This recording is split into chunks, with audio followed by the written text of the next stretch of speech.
Merci d'être encore parmi nous. Je pense qu'on a eu vraiment des discussions super intéressantes ce matin pour définir un petit peu ou regarder un petit peu comment on évolue. Je pense que cette question de est-ce qu'on pense qu'on fait des avancées est vraiment comme intéressante. Puis on voit que les comportements changent. Un peu jalouse, c'est sûr, de ce qui se fait en France parce que je pense que ça démontre bien qu'on est capable d'avoir ce fameux dialogue autour de la valeur de la donnée de santé. On retient, je pense, tous un petit peu, puis on le formule de façon différente, cette notion d'ambition puis de responsabilité.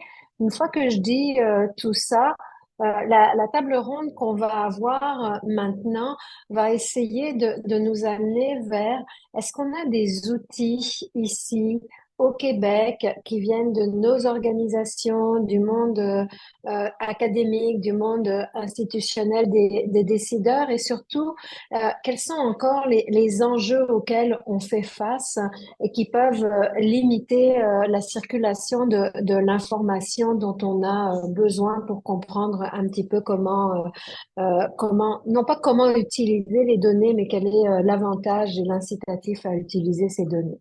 Donc, c'est un petit peu ce schéma-là qu'on a pour ce deuxième panel. Pour en parler, des experts. Puis je pense que c'est Frédéric ce matin qui disait ça. Les experts sont de toutes sortes. Puis je pense que notre table le démontre bien, puisque on a avec nous, je vais y aller dans l'ordre de mes choses. Je pense que c'est l'ordre alphabétique, pas si pire, hein.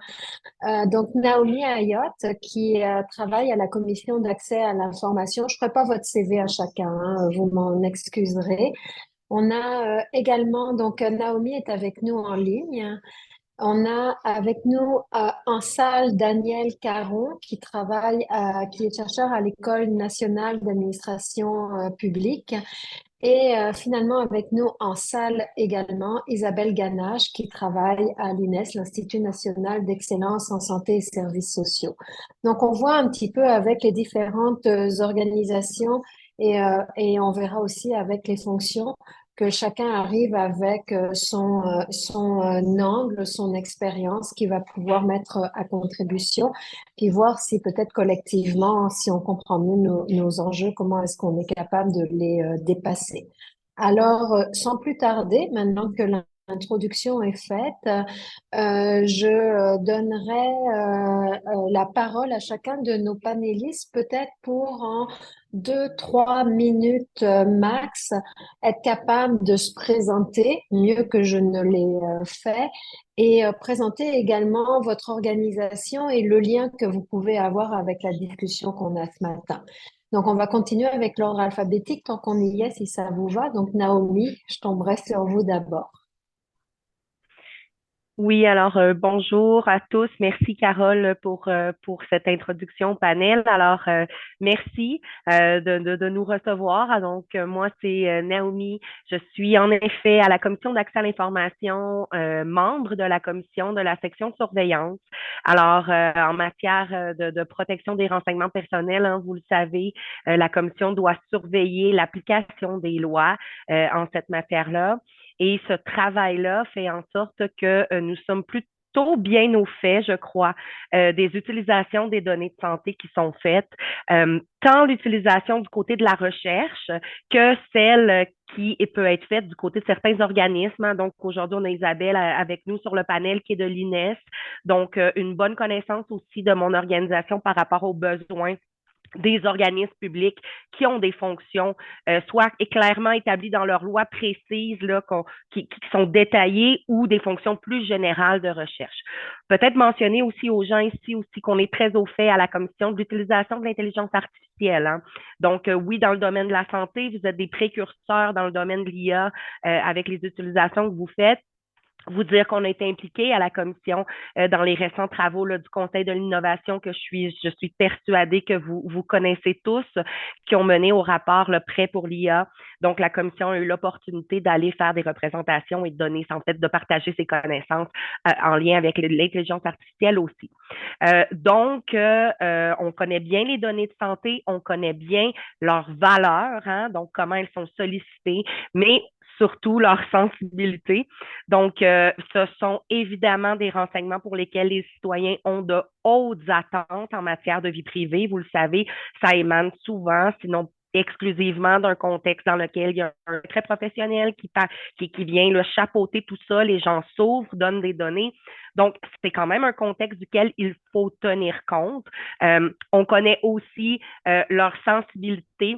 Tout à l'heure, j'écoutais un de nos collègues sur le panel qui nous rappelait que des fois, peut-être, on donnait plus facilement d'autres renseignements que ceux de santé, alors qu'avec les renseignements de santé, on avait l'impression qu'on ne pouvait pas nécessairement faire grand-chose. Peut-être juste vous dire que, évidemment, du côté de la commission, on pense qu'il peut y avoir des usages assez dangereux, on va le dire comme ça, des renseignements de santé. Donc, c'est très important qu'on essaie de limiter les incidents comme pour tout renseignement, mais il y a des risques, là. Même s'ils paraissent peut-être un peu moins évidents que de se faire voler une carte de crédit, on est très au fait, entre autres au niveau des compagnies d'assurance, on se le cachera pas, si des informations étaient connues du grand public, il y a des gens qui subiraient des préjudices de ça, mais aussi à l'heure actuelle, toute l'influence, vous le savez, hein, qui peut être faite même à notre insu à partir du moment où certaines compagnies ou certaines missions détiennent des renseignements, tentent là, de venir nous influencer à distance avec les technologies. Bref, les renseignements de santé ont une grande valeur. Bref, moi ici aujourd'hui, le bonheur de venir vous parler, l'angle que je prends, je comprends très bien les propos, mais vous verrez évidemment que par rapport à mes collègues, l'engagement du citoyen, de notre côté, on est plus dans la première séquence. Hein. Notre rôle vise à informer les citoyens, leur faire s'assurer en fait le plus possible qu'ils connaissent les règles applicables, qu'ils connaissent leurs droits pour être en mesure après de prendre des décisions éclairées par rapport à leur renseignement. Donc, notre rôle, nous, est vraiment un rôle d'information et de protection. Merci beaucoup Naomi, très clair. On est toujours un petit peu partagé entre protection, information, c'est Oui. participation, c'est toutes des sions avec lesquelles il faut trouver sa place, puis probablement la juste balance. Daniel, je me tournerai vers vous. Oui, merci, Carole. Alors, mes travaux, répondent un peu aux enjeux que Carole vient de résumer après la présentation de Naomi. Je suis titulaire de la chaire de recherche en exploitation des ressources informationnelles à l'ENAP. Donc, je m'intéresse à toutes les politiques administratives, politiques publiques depuis 10 ans. Donc, à tout ce qui a trait aux données, à l'information, au partage, aux usages, etc. Et juste pour la petite histoire, j'ai passé quand même 30 ans dans la fonction publique fédérale auparavant, donc dans tous les postes que vous pouvez imaginer autour des données. Et du rôle de l'information aussi dans les organisations, dans leur fonctionnement. Donc, l'épine dorsale, en fait, la raison pour laquelle on est en organisation, c'est pour réduire les incertitudes, ce dont on a parlé toute la matinée d'ailleurs, parce qu'on veut trouver des solutions. Donc, on veut finalement réduire au maximum les incertitudes. Alors, mes travaux touchent à donc toutes ces politiques, mais de l'amont à l'aval, c'est-à-dire j'essaie de comprendre aussi, parce que j'ai entendu des commentaires sur notre retard au Québec, c'est vrai, mais je me rappeler aussi qu'on a une culture, hein, il y a une culture qui joue dans la façon dont on peut établir nos politiques publiques. On l'a vu, on est dans la ville d'Ottawa, donc la COVID a donné quelques manifestations il y a quelques temps. Alors, ces choses-là comptent. Et je disais justement en commission parlementaire la semaine dernière on se compare souvent avec l'Estonie, mais l'Estonie n'est pas le Québec. Il faut vivre avec finalement le cadre dans lequel nous sommes. Et c'est très important de comprendre justement où en sont les gens.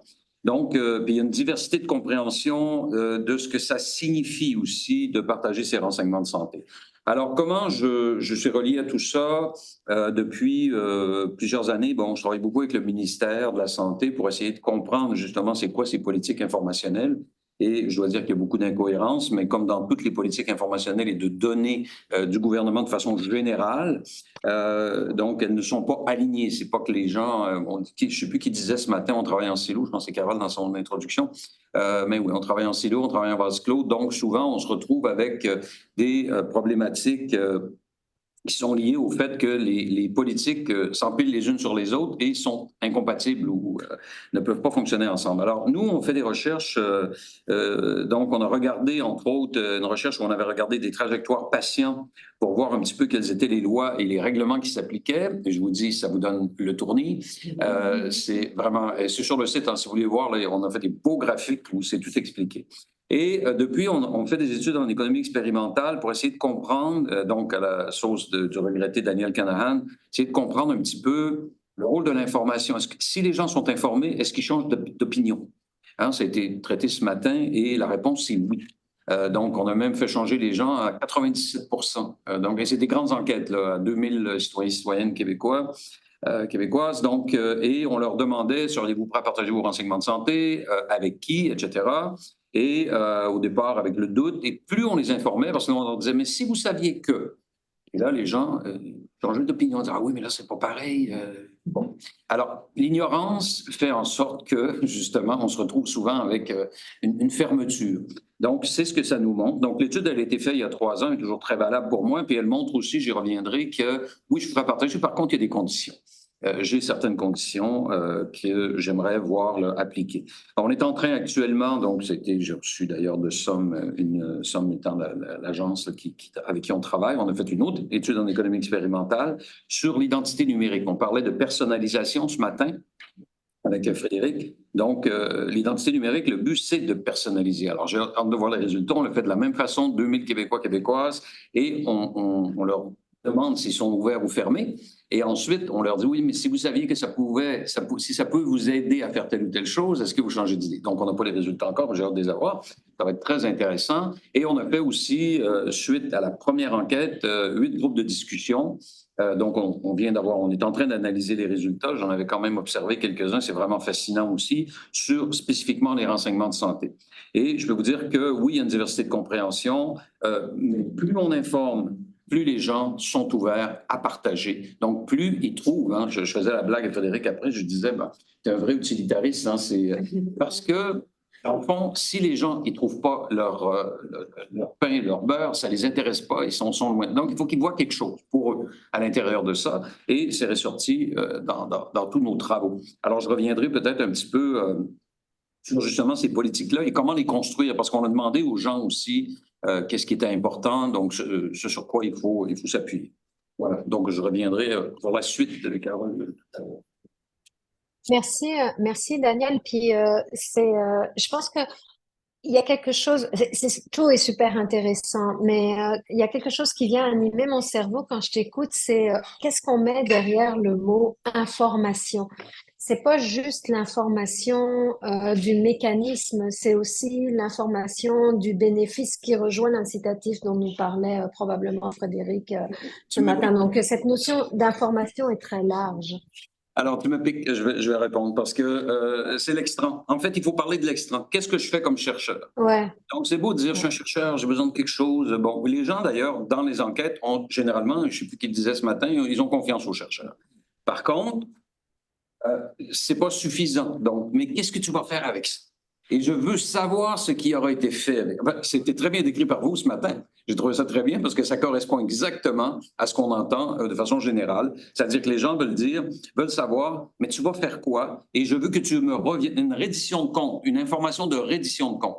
Donc oui, le processus, je veux savoir, et comme le disait Naomi, il faut protéger, bon, etc., c'est correct. Mais en même temps, je veux aussi que tu me dises, à la fin, ça a donné quoi? Alors oui, l'idée d'ambition, elle est sûrement une bonne idée, mais je reviendrai là, mais pour moi, il faut travailler à partir de j'ai besoin de ça pour produire tel extra. Donc, j'ai besoin de ta prise de sang pour te dire si tu as une infection. Et donc, je vais la donner. Mais c'est la même chose, mais au niveau plus macro. Et c'est ce que les gens te demandent. Voilà. Ben, là, je vais m'arrêter parce que ouais, parce que merci Isabelle de votre côté. Moi, je voudrais dire de mon parcours.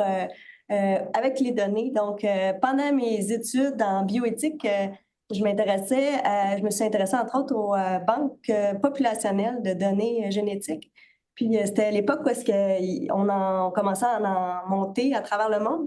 Puis juste un petit peu plus tard, ben, il y a eu il y avait des défis là, comme est-ce qu'on consent de manière explicite ou pas, etc.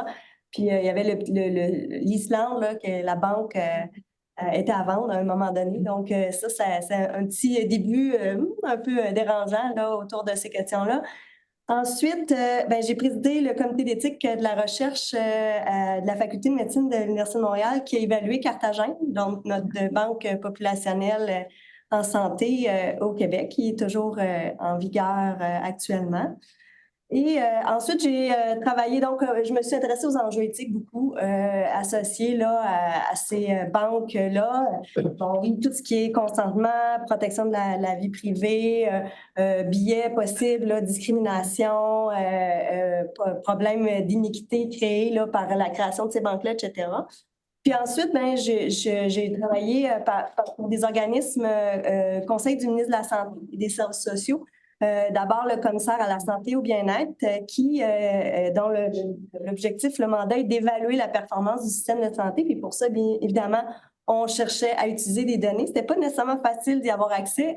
C'était une épopée là, pour y arriver, mais même si c'était dans notre loi constitutive, on voulait utiliser ces données-là justement pour rencontrer notre mission.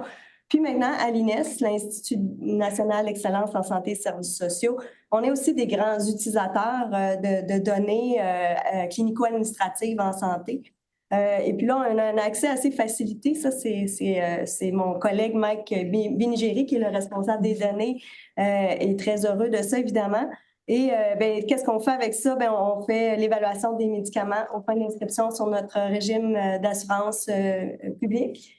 On fait un projet dont j'aime bien parler. On utilise des données pour faire des approches réflexives dans des milieux de la santé, des services sociaux, en amélioration continue de la qualité. Donc, pour identifier comment un milieu peut s'améliorer en se comparant, par exemple, aux moyennes provinciales sur certains thèmes comme comment ils gèrent les personnes qui sont atteintes de maladies obstructives, MPOC, là, j'échappe le nom complet. Là. Mais donc, c'est ce genre de choses-là qu'on fait avec les données à l'INES. Je vais peut-être mettre sur la table suite deux éléments, puis je pourrais élaborer pour la suite. D'abord, je pense pas que c'est juste les citoyens qu'on doit former ou informer. Je pense que c'est tout le monde, incluant les experts, parce que les experts sont pas nécessairement experts de données. Moi, je me qualifie pas comme une experte de données. Peut-être plus en éthique, oui, mais pas des données comme telles. Donc, j'ai besoin de me faire former sur l'intelligence artificielle, les limites de ça, et c'est ce qu'on cherche à faire dans notre organisation, former tout le monde. L'autre élément, puis c'est probablement mon message le plus important aujourd'hui pour moi, c'est d'après moi, ce qu'il y a entre l'engagement puis l'ambition citoyenne que M. Bouchard nous a tracée, c'est entre autres une vraie mobilisation des citoyens et des patients pour une participation dans la gouvernance des données. Pour moi, c'est un message qui a été évoqué par vous ce matin, mais pour moi, c'est un message fort. C'est-à-dire qu'on doit tenter d'inclure des citoyens dans nos processus de gestion des données. Ça va être un marqueur de confiance, puis ça va être un lien vers ces ambitions-là qui ne sont pas définies que par des experts de toutes sortes de trucs, là, mais bien par aussi ceux qui sont probablement les principaux concernés. Ouais, merci Isabelle. Un marqueur de confiance puis un marqueur de reconnaissance que l'expertise est partagée dans le domaine. C'est un peu ce que j'essayais de dire ce matin. On est à la fois producteur et utilisateur, dépendamment du positionnement qu'on va avoir pour ces fameuses données. Je sais que on a comme préparé un jeu de questions, puis normalement je devrais vous poser des questions sur les enjeux, puis après ça sur les outils que vous avez à disposition pour dépasser ces enjeux. J'ai un petit peu envie de le faire en même temps, puis de partir des outils que vous avez à disposition, que vous avez conçus pour favoriser un petit peu, alors je ne sais plus quel vocabulaire utiliser, l'acceptabilité, l'engagement, l'ambition citoyenne. Je vais peut-être utiliser un mot dialogue citoyen autour de la donnée.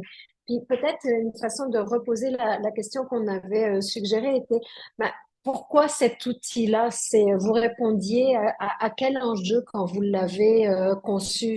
Qu'est-ce qu'il fallait résoudre de façon, non, même pas accélérée, mais qu'est-ce qu'il fallait résoudre? Donc, je vais peut-être changer d'ordre parce que Naomi, je vous mets sur la sellette à chaque fois. Je vais peut-être commencer par Daniel. Donc, Daniel, il y a eu ce sondage, ce rapport, mais peut-être commencer par là, nous expliquer un petit peu plus, puis voir où ça nous mène. Oui, bien, voir un peu. D'abord, je pense qu'il faut rappeler que l'acceptabilité sociale ou l'ambition, parce que ça sera pareil de toute façon, on peut le phraser différemment, le nommer différemment, mais ça va être les mêmes ancrages pour le citoyen. Par contre, je suis d'accord avec le fait que ça amènera peut-être un peu de fierté, d'autres ingrédients, donc ils vont peut-être favoriser, hein, selon les termes qu'on utilise. Hein. On n'a pas changé le monde, disait le philosophe Gusdorf, tant qu'on n'a pas changé le vocabulaire, donc il faut travailler là-dessus, c'est très important. Je vais dire au point de départ que, pour répondre à la question, il ne faut jamais oublier qu'il y a une tension actuellement autour de l'utilisation, de la valorisation des données. Et il y a 3 raisons d'être, en fait, pour cette utilisation, cette valorisation. Il y a le marché, hein, vous l'avez évoqué il y a quelques minutes, donc M. Fitzgibbon l'avait dit aussi un peu gauchement, je pense, à un moment donné. Il y a le bien commun, on en a beaucoup parlé, et il y a un 3e élément qui est la fraude. Hein. C'est tout, on ne peut pas le négliger, et c'est beaucoup ressorti parce que c'est un élément, c'est un frein énorme.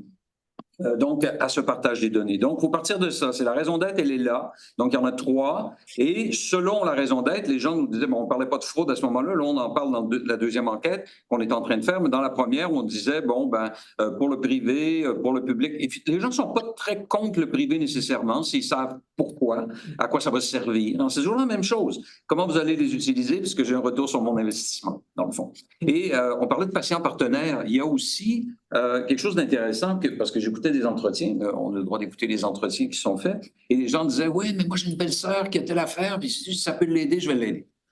Donc, c'est plus large. Il y a tout un... En fait, si on explique bien ce à quoi ça peut servir, c'est pas simplement les gens qui sont malades, ou etc. Les gens, ils pensent socialement. Et c'est vrai qu'on a quand même cette ADN ici. Donc, sachant ça, cette tension-là, le 2e point, c'est qu'on a développé au fil du temps, de façon puis c'est pas propre à la santé, c'est partout dans toutes nos études, donc on le voit. J'étais au MAPAC il y a 2 mois sur le même genre de travail, et ce qu'on voit, c'est que tout le monde a développé son outillage.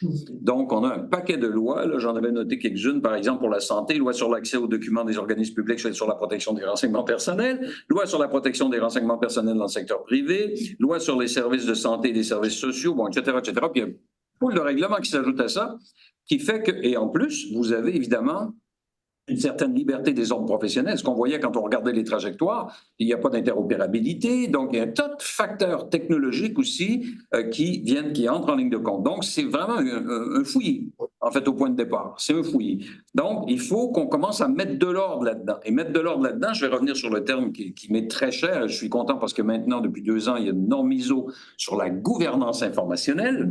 Donc, de mettre ensemble les gens, technologie, le citoyen, la gestion documentaire, les archives, les professionnels, tout ce que vous voulez. On a un super beau projet pilote d'ailleurs à Québec, avec la Ville de Québec depuis 2 ans, pour la Ville, mais sur la gouvernance informationnelle, et ça porte fruit. Ce qu'on voit, c'est que quand on met tout le monde autour de la table, on trouve des solutions, des politiques administratives, des politiques publiques qui sont cohérentes. Et on a besoin de ça en santé. C'est urgent, parce que quand on regarde les trajectoires, on peut parler, on peut demander aux citoyens de partager leurs informations. Ils peuvent nous dire oui, on ne sera pas capable.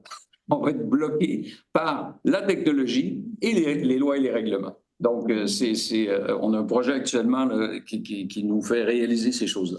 Donc, alors ça, c'est important. Donc, comme c'est fonction de ça, ce que ça va prendre, en fait, si on veut, parce que les citoyens nous ont dit clairement, nous sommes ouverts. Nous voulons de la transparence, nous voulons une confirmation des résultats, hein, quand on participe à quelque chose. Il y a un autre élément qui est sorti, celui-là, il vient des groupes de discussion qu'on est en train de terminer. montrez-nous aussi votre capacité à protéger nos données, à préserver nos données. Donc, et ça, il y a des doutes par rapport à l'État. Et quand on disait tout à l'heure, bon, on donne tout à Facebook, mais je peux vous dire que les gens me disaient, oui, mais Facebook, ils ont les moyens de s'assurer, de payer des technologues, etc. C'est quand même intéressant. Les gens ils disent, alors que le gouvernement, ça clique des fois. Donc, pas de blague, là, c'est méchant parce que je sais tout le travail qu'il y a derrière ça. Là, c'est énorme, mais on a un retard et on doit montrer cette capacité-là si on veut que le citoyen se sente confortable. Mais en bout de ligne, le citoyen, il a plus confiance au gouvernement, ce qu'ils nous disent, qu'à Facebook qu'au privé. Et ce qui est intéressant, ce que je disais à Frédéric ce matin avant la rencontre, c'est que le gouvernement, on sait tout ce qu'il fait parce qu'il est transparent. Le privé, tout le cafouillis avant d'arriver à sa solution qu'il nous vend, là, ben, il en a fait des essais. Il en a dépensé des milliards aussi. Il n'arrive pas avec sa solution comme ça. Il l'a fait. Nous, on est vus, là, on bâtit l'avion en vol. Donc, c'est compliqué. Donc, ça nous prend des politiques administratives sur les usages et les partages. Et ça va nous prendre, j'avais noté parce qu'on avait commencé à le travailler avec mon collègue au Cyrano, des politiques d'encadrement des risques aussi. Et ça veut dire aussi qu'il faut commencer à analyser les risques. Il faut commencer à créer de l'assurance. Il faut regarder, c'est un modèle, on n'a pas le choix. Je veux dire, il va y avoir des vols de données. Bon, on a vu des jardins, mais ça va être partout. Il y en a toujours eu. Moi-même, je peux vous dire qu'il y en avait quand j'étais dans la fonction publique, en papier. Évidemment, ça prenait un camion énorme pour se sauver avec 2000 dossiers, mais il y en avait en papier et cette information, elle était vendue à des compagnies d'assurance, etc. Donc, on avait des enquêtes constamment. Donc, ça a toujours... Je veux dire, c'est intéressant, il y a une convoitise par rapport à cette information-là, donc c'est tout à fait normal et ça n'arrêtera pas. Donc, il faut se pencher sur cette question-là. Comment on assure une gestion de risque? Donc, si vous perdez vos données, ben, comment vous retrouvez votre... Il existe au gouvernement fédéral, dans la loi, là, je ne sais plus, les ministères ont tellement changé de nom, je pense que c'est SDC, là, bon, Emploi et Développement social, mais il existe une façon pour une femme qui a été violentée de se recréer une personnalité avec un nouveau numéro d'assurance sociale. Ça existe, c'est pas très connu, mais donc elle peut... Nouvelle personne dans la société. On pourrait penser à des choses comme ça, mais il faut aller là. Il faut commencer à penser comme ça pour arrêter de dire oui, mais si. Alors, oui, mais si, ben, on aura une réponse. Voilà. Alors, donc, il faut travailler ces aspects-là, puis il faut une gouvernance qui va faire en sorte que la commission, que tout le monde va s'asseoir à la table et dire, ben, voici, on travaille pour produire, pour répondre à des besoins, pour produire des extrants qui sont des extrants de santé. Ouais, puis je vais laisser la parole aux deux autres panélistes parce que sinon on va utiliser tout le temps qu'on a parce que je vais quand même l'exprimer. J'écoute la gouvernance informationnelle, j'écoute aussi la gestion de risque et je me dis, est-ce qu'on n'est pas en train de manquer une belle opportunité alors qu'on a quand même des textes, des lois qui se sont changés? Puis j'ai l'impression d'un petit peu de fermeture pour leur déploiement plutôt que de l'ouverture que vous mentionnez. En tout cas, à voir. Mais je dirais oui, simplement. On a travaillé sur le même... Ouais, hein, c'est ça. C'est exactement. Oui, Ben, c'est cette table-là, puis c'est d'autres. C'est Je une regarde, occasion manquée. ouais, je pense qu'il y a une occasion manquée, puis je pense qu'il faut que collectivement on fasse attention à peut-être pas en manquer trop d'autres, parce qu'à un moment donné, on en aura de moins en moins, puis la superposition des textes va, elle, continuer. Naomi, comment vous réagissez à cette invitation à une gouvernance informationnelle? Est-ce que vous vous sentez partie prenante? Est-ce que vous avez des outils qui s'inscrivent dans cette direction? Est-ce que vous avez d'autres outils? En fait, Carole, comme vous l'avez dit, on risque de manquer de temps parce qu'il y a tellement de choses qui ont été dites, là, entre autres par Daniel, sur lesquelles on pourrait rebondir là, parce que c'est excessivement intéressant et tout ce qu'il a dit est très pertinent. Je tente de résumer puis de passer aussi là, les éléments que je voulais vous dire. En frais de gouvernance, effectivement, la gouvernance et la gestion des données en général, mais en particulier des renseignements personnels, c'est la clé en matière de protection des renseignements personnels, en tout cas pour nous, on le voit comme une clé. Donc, je pense que Daniel a passé le message. Lui, à un bout du spectre, il pense que toute cette gouvernance-là, si elle était mieux faite, elle permettrait des meilleurs accès ou en tout cas de simplifier la chose, de la faire connaître, que les gens puissent, les citoyens bénéficier de transparence, entre autres, qui a été nommée du gouvernement, parce qu'effectivement, du côté de l'administration publique, pour toutes sortes de raisons légales, hein, le gouvernement ne travaille pas en secret. On sait ce qui est fait, on a le droit de savoir ce qui est fait. Pardon, donc, tous ces éléments-là sont là. D'ailleurs, la modification, les récentes modifications, là, la loi 25 dont tout le monde a entendu parler, est venue mettre des obligations claires là, en matière de détenir des règles de gouvernance dans notre organisation au niveau des renseignements personnels, donc une imputabilité de la gestion et tout ça. Isabelle nous l'a dit tout à l'heure, c'est pas juste le citoyen qu'il faut informer, c'est aussi les grands organismes détenteurs, puis on pourrait parler des entreprises privées aussi, mais gardons notre propos centré peut-être sur le secteur public. Donc, c'est important qu'eux autres aussi sachent ce qu'ils peuvent faire, ce qu'ils ne peuvent pas faire. Dans le domaine de la valorisation, Daniel nous a ouvert cette porte-là aussi. En effet, on nous demande toutes sortes d'utilisations, tout ça, on est mis là-dessus. Il nous a parlé du marché, OK? Fait que ça, je fais tout de suite un lien ici avec vous, avec les données ouvertes, parce qu'encore, là, la semaine dernière, on était sur des panels, mon organisation, en parlant de données ouvertes.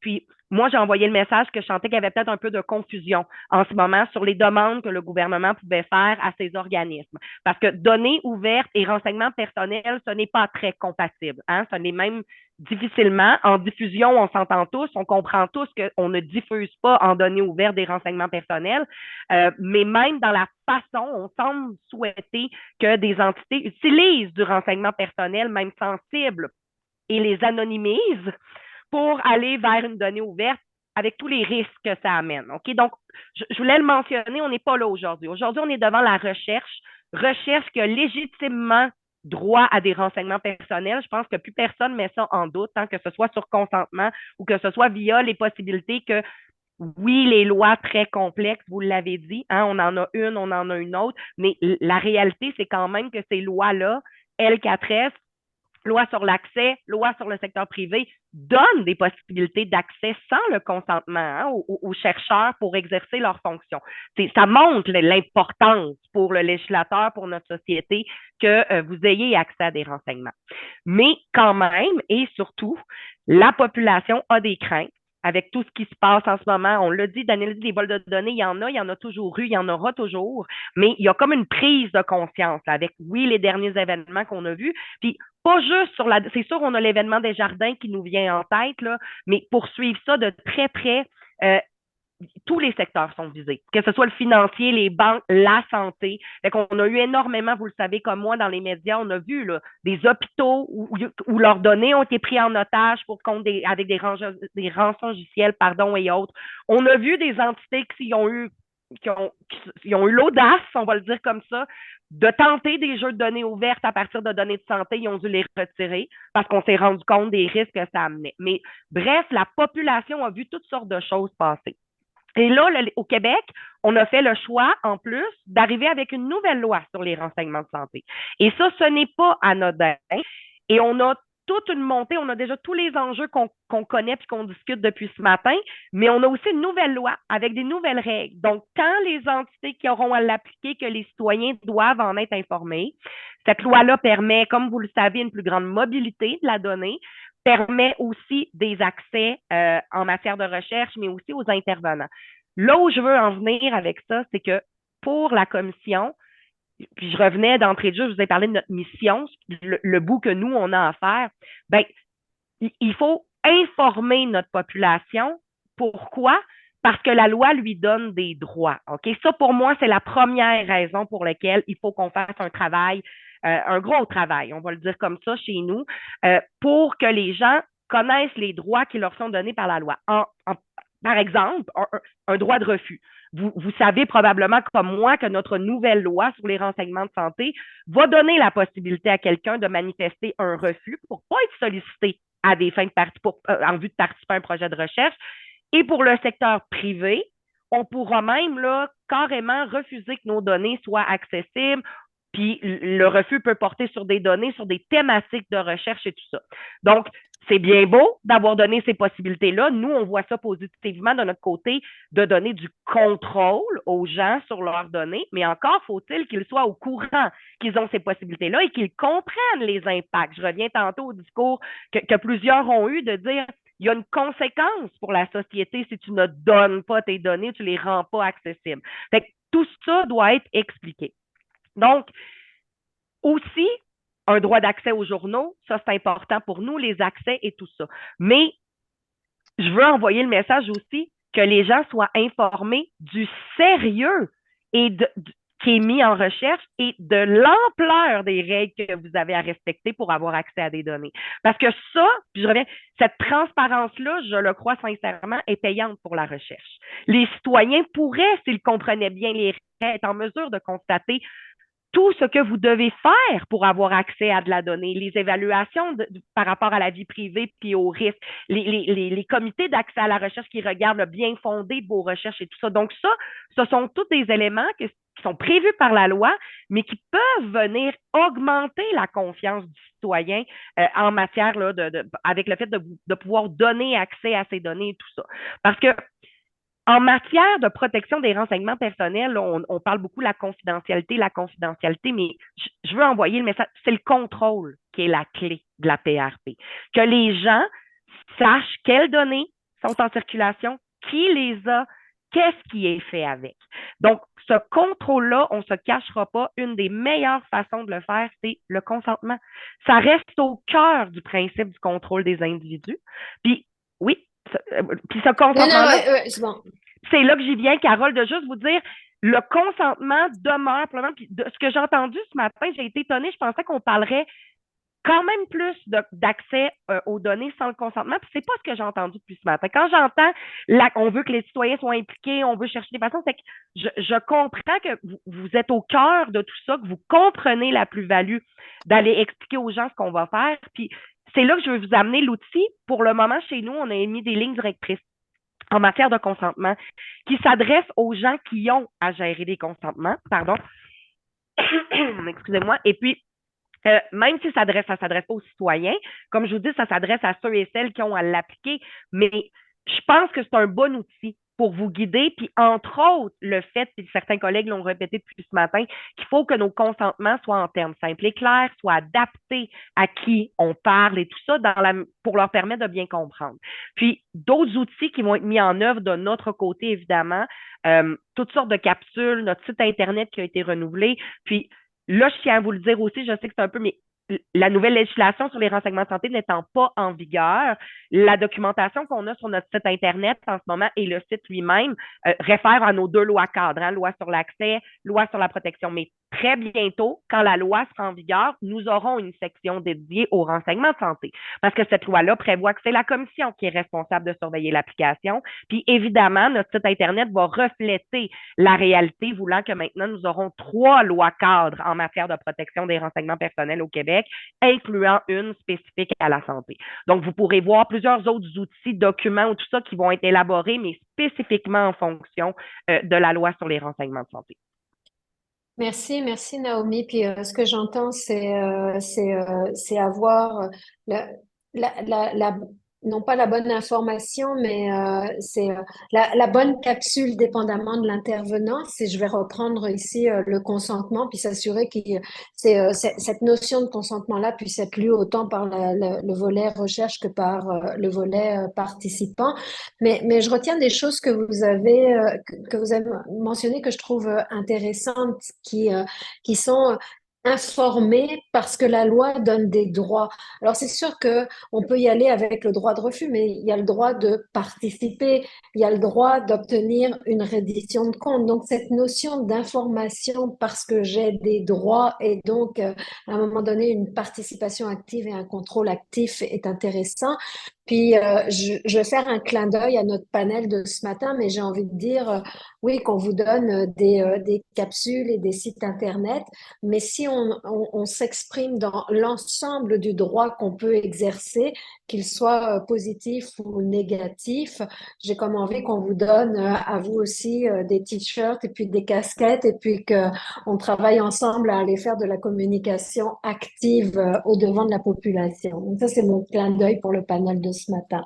Carole, juste une seconde, mais je ne peux pas être plus d'accord avec vous. Je pense que nous avons, dans la fonction publique, là, nous avons chacun une mission. Elles sont complémentaires les unes aux autres. Et si on veut que le citoyen ait la vue d'ensemble, il faut lui donner les morceaux de puzzle, idéalement ensemble et de manière cohérente.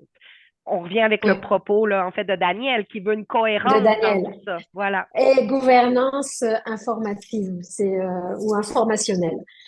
Isabelle, hein, c'est à votre tour, outils, enjeux, comment vous voyez ça, votre baguette magique à vous? Faut comprendre que l'INES, notre premier public cible, c'est pas le citoyen. C'est, par exemple, ce que j'appelle notre public ultime, parce qu'il faut toujours se rappeler que ce qu'on fait, c'est pour le citoyen, les citoyens. Donc, dans mon équipe, j'ai la chance d'avoir des collègues là, qui travaillent en transfert de connaissances, graphistes, etc. Donc, on essaye de s'améliorer là, pour la lisibilité de nos documents. On a du chemin à faire, je suis bien au courant. Mais il reste qu'on est soucieux de ça.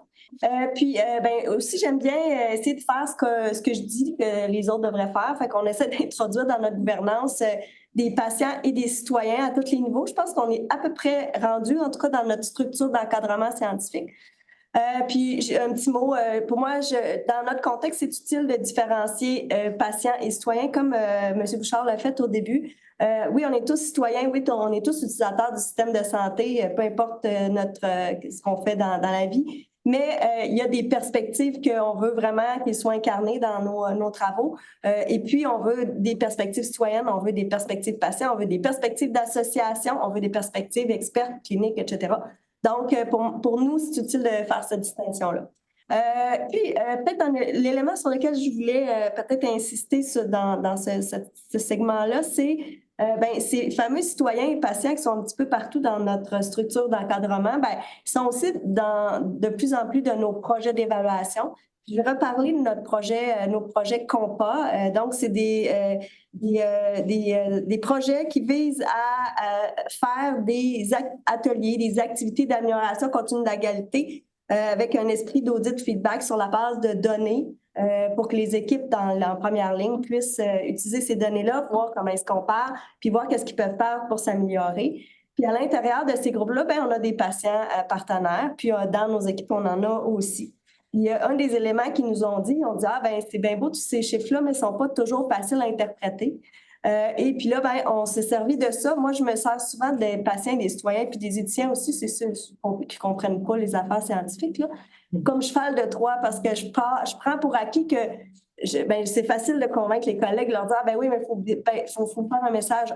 Il faut bien sortir notre message clé, il faut bien expliquer parce que les citoyens et les éthiciens, il faut qu'ils comprennent.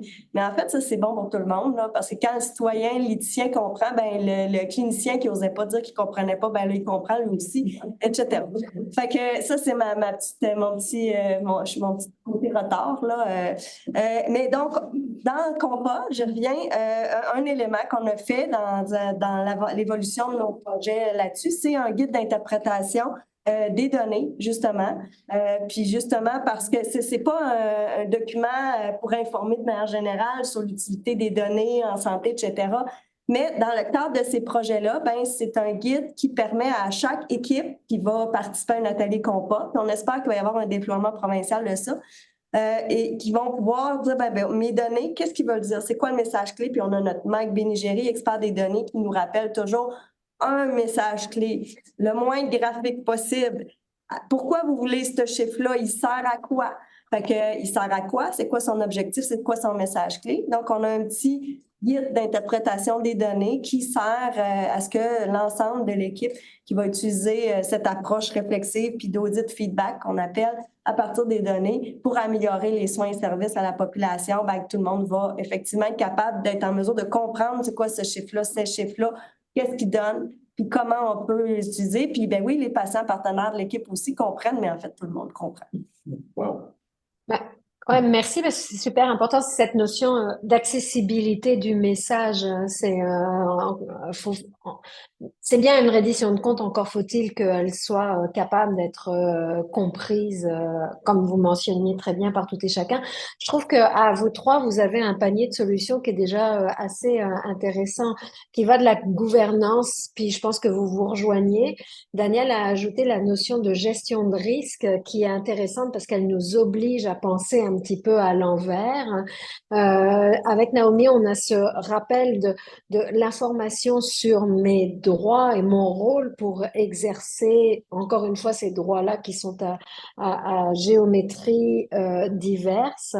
Et puis, ce qui amène après à comprendre un petit peu des guides sur, par exemple, le consentement. Et je trouve ce qui est intéressant avec Compass que vous amenez, Isabelle, c'est que on boucle la boucle avec la notion de j'ai une responsabilité quant à la reddition de compte, le comprendre, le pourquoi on fait ça, et il devient très tangible avec la qualité d'information qu'on est capable de produire et de circuler. Et je me tournerai vers toi, Cécile, pour déborder de 3 minutes, 4 minutes et prendre une question dans la salle que je ne vois pas. Et je vais en profiter pour vous remercier. Partenaire Christian. Merci, Carole. Oui, d'abord, wow, je trouve ça super intéressant vos propos. En fait, Daniel, vous avez mentionné en fait l'importance, vous avez mentionné le mot urgence 2, 3 fois. C'est un peu les propos que j'avais aussi, c'était un peu de la musique à mes oreilles d'entendre ça. Isabelle, vous avez parlé aussi de gouvernance informationnelle et puis je pense que c'est absolument nécessaire.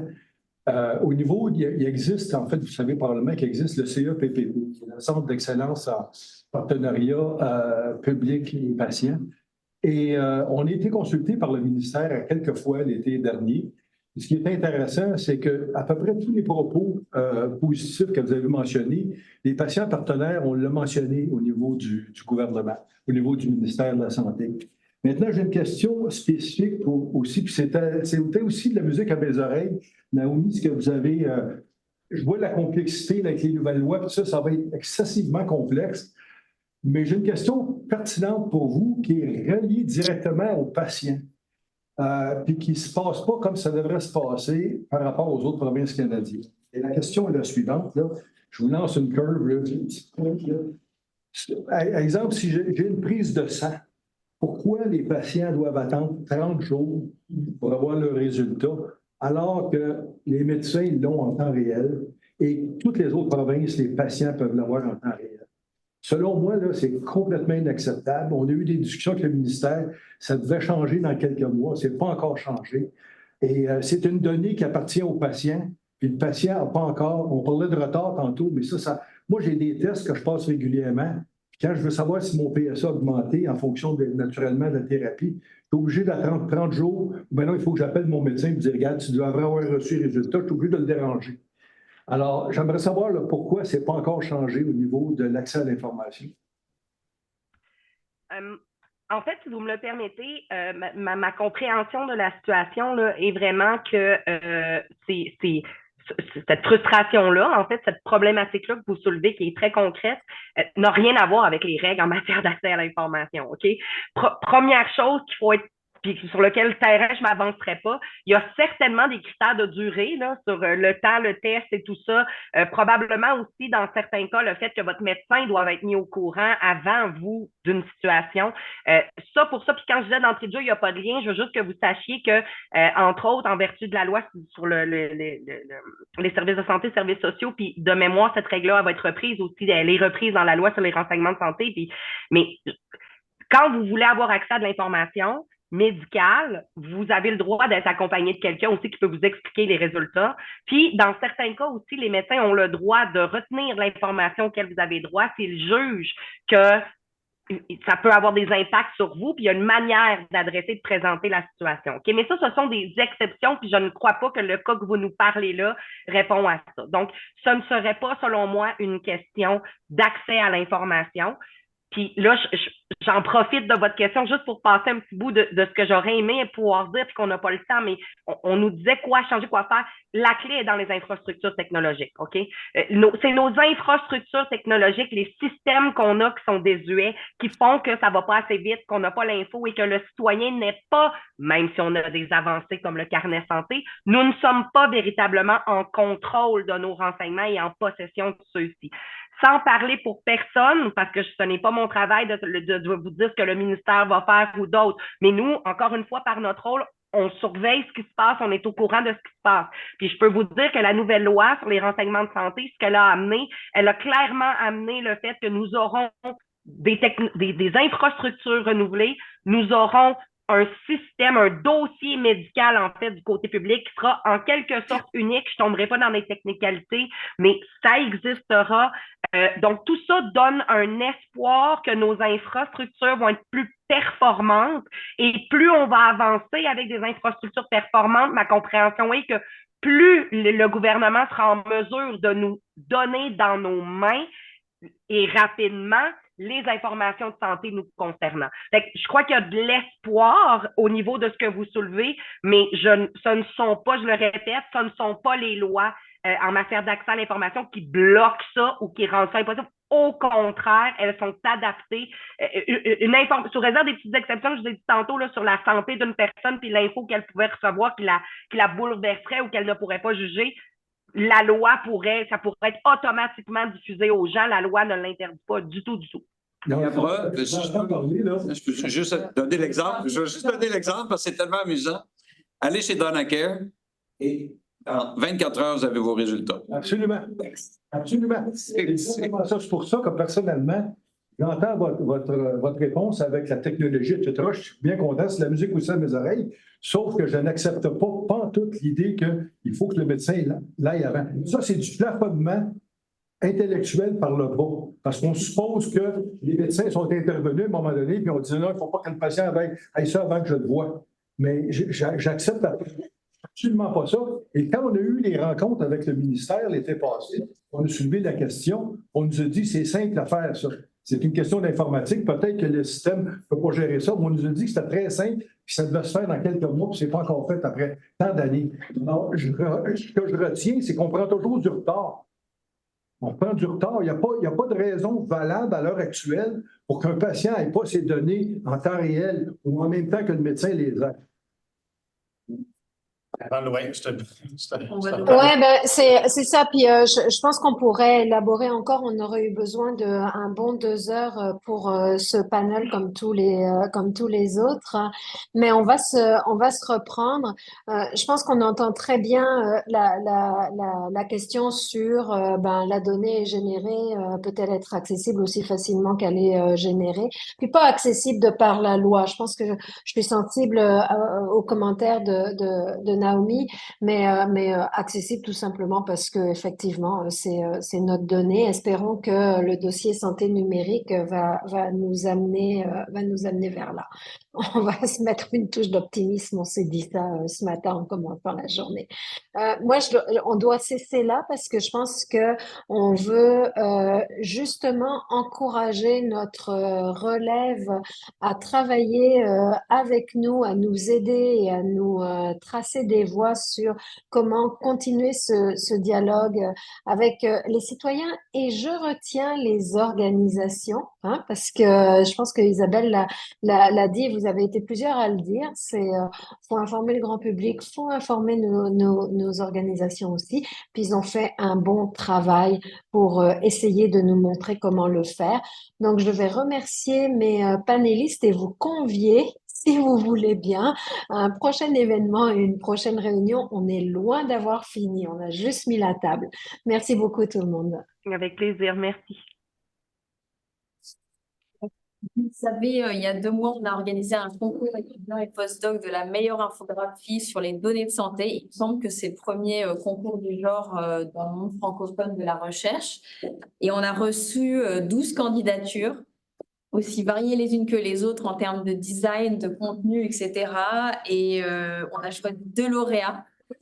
J'inviterai d'abord notre 2e prix, on appelle ça de la communication scientifique d'excellence, mais vraiment, pour moi, c'est l'infographie de vulgarisation sur les données de santé. C'est une prouesse d'expliquer finalement facilement les données. Donc, j'inviterai ici Éolie à venir vous présenter son infographie. Elle a travaillé avec Constance Boutillier. Je vais dire justement, on peut parler de l'historique. On a en 3 minutes. Bien sûr. Donc, bonjour tout le monde. Moi, c'est Éolie Delisle. Je viens juste de graduer là, de mon doctorat en médecine à l'Université de Montréal. Puis maintenant, je me dirige vers la chirurgie. Donc, c'est quand même vraiment en lien avec ça. Puis ma collègue qui est Constance Boutier, qui est une étudiante en première année de médecine à l'Université de Montréal également. Donc, nous, en fait, l'infographie, c'était surtout sur un enjeu qu'on trouvait, qui était un projet de recherche qu'on a fait, mais qui était surtout basé sur un enjeu un peu de santé publique, qui sont les engelures. Donc, au Québec, et comme en Ontario également, on est un pays nordique. Donc, les engelures, on n'est pas, on peut en avoir malheureusement. Puis, en fait, le CHUM, qui est le Centre hospitalier de l'Université de Montréal, c'est l'endroit où, lorsqu'on a des engelures de haut grade, on va rapatrier la majorité des patients. Donc, pour nous, c'est important de faire vraiment la première étude, si on veut, sur les gelures au niveau du CHUM pour avoir des données concernant la population qui va au Val-Thierran et aussi également regarder le protocole de prise en charge et les complications qui peuvent arriver à la suite de chirurgie ou de médicaments qui ont été faits. Donc, nous, en fait, ce qu'on a fait, c'est une collecte de données qui s'est échelonnée sur 5 ans, donc de l'ouverture du CHUM, donc après le passage de Notre-Dame au CHUM de 2017, et jusqu'à aujourd'hui, donc, qui était l'année dernière, là, 2022. Puis, on a pu constater, en fait, des choses quand même assez importantes là, pour aligner la santé publique, si on veut, avec les organismes ou avec les réglementations qu'ils pourraient faire ou pourraient avoir comme suggestion. Donc, on avait que 43% des patients étaient des personnes issues de l'itinérance. On avait aussi 63% des patients qui étaient vraiment à faible revenu ou qui étaient aussi des personnes travailleurs du sexe ou de populations qui étaient plutôt marginalisées, par exemple, les populations autochtones, immigrantes. Et également, beaucoup de personnes qui étaient aux prises avec des troubles de l'usage, donc des troubles de cannabis, de drogue, tout ça, et également des troubles psychotiques ou de santé mentale. Donc, pour nous, ça nous a vraiment éveillé sur la population cible à aller voir, puis qui sont malheureusement touchés par les gelures. Puis également, ben, sans surprise, les gelures vont plus toucher les extrémités là, des mains, des pieds, les oreilles, tout ça. Puis lorsqu'on arrivait à l'hôpital, on voyait que ces personnes-là ne voulaient pas nécessairement arriver avec une amputation, comme tout le monde, mais des fois, quand on s'est endormi dans un banc de neige pendant plusieurs heures, bien, malheureusement, le membre ne peut pas vraiment être sauvé ou quoi que ce soit. Donc, parce que pour eux, c'est super important d'avoir, exemple, une jambe pour être capable de continuer à marcher, même s'ils n'ont aucune sensation dans la jambe en question, ils trouvent que c'est mieux que d'avoir une chaise roulante pour pouvoir continuer à vivre leur vie. Donc, pour nous, ça a été comme un déclic. On s'est dit, parfait, il faudrait qu'on essaye de faire de la prévention auprès de ces populations-là. Donc, c'est ça en ce moment qu'on est en train de faire. Donc, avec tous les résultats, là, je vous en ai juste nommé certains là, qui étaient vraiment comme descriptifs, si on veut, de notre recherche. On est allé dans plusieurs congrès internationaux, nationaux, pour vraiment avoir plus de discussion, si on veut, avec les autres équipes de recherche qui font un peu la même chose que nous pour voir comment on pourrait mieux outiller notre population. Puis également, on a pu valider que le protocole, en fait, de prise en charge du CHUM était vraiment la fine pointe, là, si on veut. Là. Donc, en bas de 3 heures, on prend en charge le patient, on lui donne une thrombolyse si c'est nécessaire. Puis on avait un taux de complications qui était quand même assez faible. Donc, on était très contents de tout ça. Et là, maintenant, on s'est dit, parfait, mais là, il faut juste aller plus exposer nos résultats avec des infographies ou auprès du gouvernement ou des hôpitaux ou même des organismes précis pour les gens qui sont malheureusement au prix avec des problèmes de santé mentale ou avec de l'itinérance.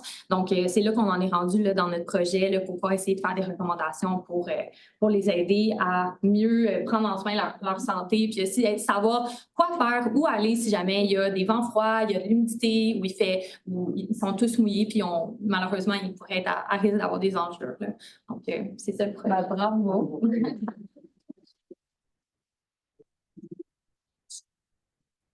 Ah oui! Oui, je ne l'ai pas fait tout seul. Je suis vraiment en équipe là, avec ma collègue, mais je pense qu'il... Oui, avec merci. Ouais. Merci pour le prix également. Je tiens à dire que le prix qui accompagne des fonds de recherche est de 2. Ouais, 1, 2. Regardez ici aussi, après. Et bon. On a des prix de 1 000 € pour soutenir. 1 000 $. Je vais faire une inflation là. Donc, on a un premier prix, donc justement, qui est remis ici à Marie-Ève Perron avec son collègue Pierre-Henri Roulevi, qui ne pourrait pas venir. C'est absent. Il est là. Alors là, elle est plus grande, mais il va falloir que tu... Je vous laisse la présenter. Oui, je vais faire ça rapidement, là, parce qu'on est sur la fin. Je vais vous présenter ça de façon plus globale. Là. Je ne vous présenterai pas nécessairement toutes les étapes. C'est sûr que c'était sous le thème du cycle de la donnée aussi, fait qu'on voit quand même une certaine... je vois qu'on s'est inspiré aussi là, de la collecte, de la planification, tout ça. Nous, ce qu'on a vraiment voulu mettre de l'avant, c'est la donnée PREM, donc c'est vraiment la donnée d'expérience du patient. Je vous entendais tantôt parler du PROM, en fait, là, qui est un peu conjointement avec ça aussi. Puis nous, ce qu'on a vraiment voulu démontrer, en fait, c'est comment l'utilisation de cette donnée-là permet de générer un changement. Ça s'enligne aussi un peu, tantôt vous parliez aussi de la commissaire santé au bien-être là, qui nourrit un peu comment le système de santé peut devenir plus performant, je vais dire ça comme ça. Ça s'enligne un peu avec le fait de comment on peut créer de la valeur aussi avec une donnée de l'expérience patient. C'est sûr que c'est quelque chose qui est quand même difficile aussi parce que l'expérience patient, c'est pas quelque chose qui est statique dans le temps non plus. Fait que c'est d'aller collecter une donnée qui va être en mouvement un peu aussi par rapport au contexte géographique, au contexte culturel également aussi. Mais c'est vraiment ça qu'on a voulu représenter. Puis on a voulu représenter aussi comment le patient peut s'impliquer, peut s'engager. Là, je parle d'engagement, mais on parlait tantôt plus d'ambition, là, comme il disait. Mais c'est ce qu'on a voulu mettre de l'avant.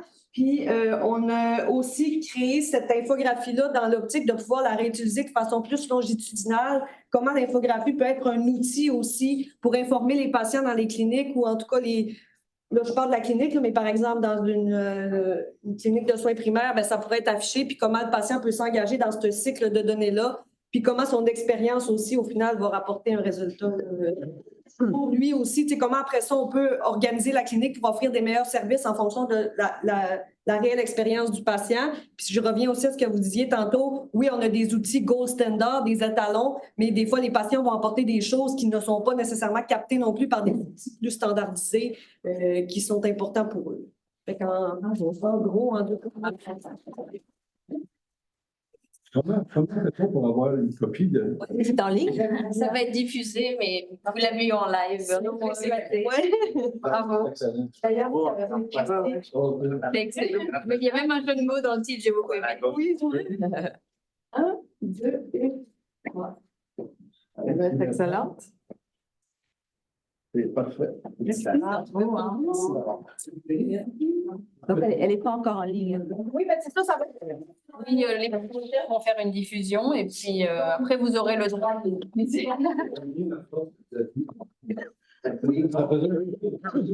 Exactement.